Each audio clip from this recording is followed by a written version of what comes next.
After launching Vivo Y28 5G phone back in January this year, the company has now launched the 4G version of it in Singapore, with different design and specifications.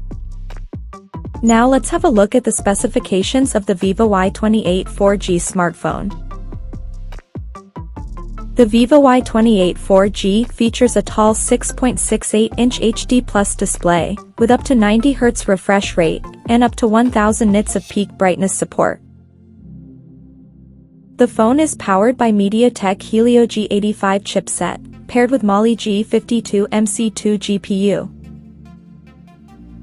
The smartphone packs with 8GB of LPDDR4X RAM that can be extended up to another 8GB by using internal storage, and it has 256GB of onboard storage, which is expandable up to 1TB via hybrid microSD card slot.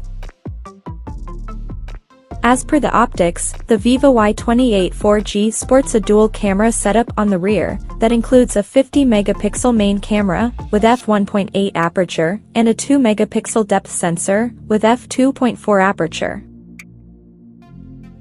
For selfies, it has 8-megapixel camera under the hole punch at the top center with f2.05 aperture.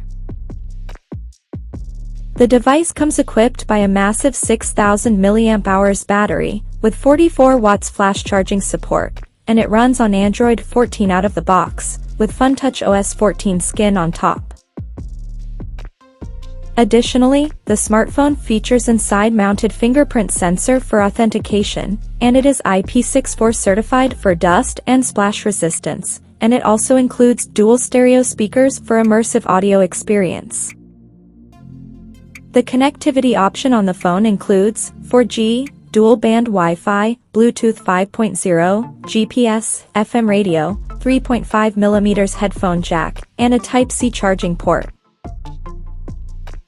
The physical dimensions of this smartphone measures at 165.7 by 76 by 7.99mm, and it weighs around 199 grams. So now let's see the pricing details of this smartphone. The Vivo Y28 4G has been priced in Singapore at 269 Singapore dollars, and it is now available for purchase in the country in agate green and gleaming orange color options. So, what do you guys think of this Vivo Y28 4G smartphone? Do let us know in the comment section below, and stay tuned to TechSole Blog YouTube channel for more tech updates. Thanks for watching, we'll see you guys in our next video.